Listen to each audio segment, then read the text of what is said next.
Vipa Podcast. Thank you for joining in our morning daily devotion. Today, we will look at Psalm 24. Psalm 24. The earth is the Lord's and everything in it, the world and all who live in it. For he founded it on the seas and established it on the waters. Who may ascend the mountain of the Lord? Who may stand in his holy place?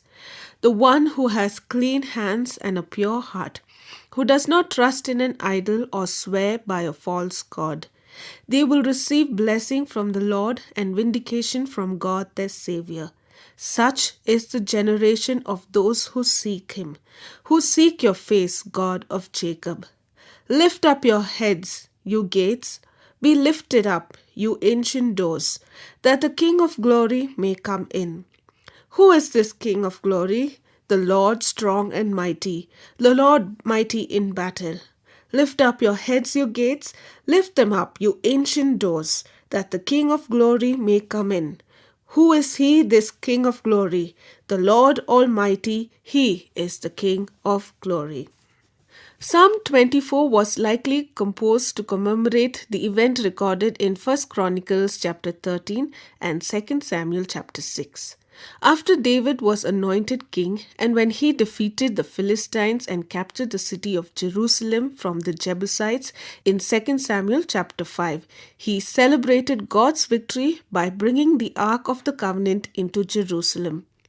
David begins this psalm in verses 1 and 2 by answering the questions, who is God and why should we serve him? In verse 1, he describes the world as God's possession. God owns and is sovereign over all his creation. Our God owns not just the land, the water, the air, animals, plants, and birds. He also owns and is sovereign over people, every man, woman, and child. Everywhere that God has been pleased to allow men to dwell, there he is to be acknowledged as Lord and sovereign ruler of the heavens and the earth. The world is God's possession, but David also describes the world in verse 2 as God's creation. God is the rightful owner and sovereign over the earth because he has made it. He not only established his people as a nation, he established the whole world.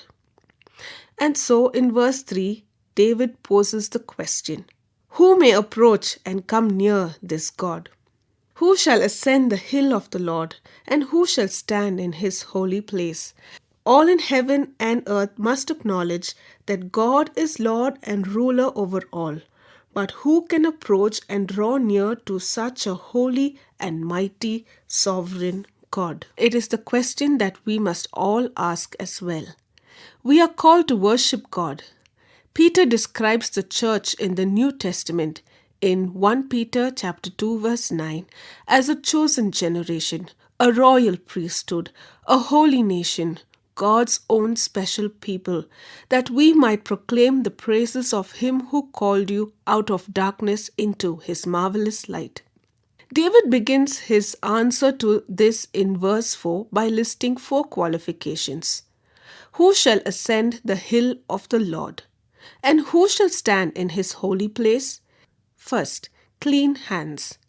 This demands outward purity, purity in our actions, purity in our activities.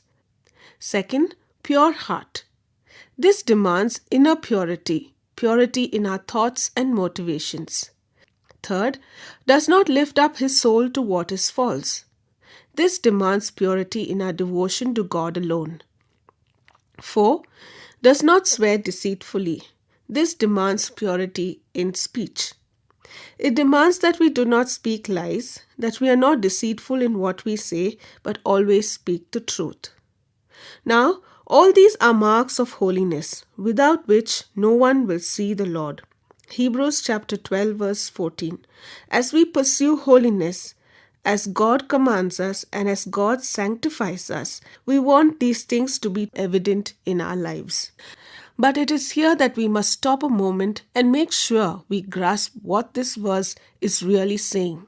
This is showing us what qualifies us to come into the presence of God, What must be true in order for us to come and stand before the most holy God? For more details, please contact 916364252164 or email us to info@fibaonline.org.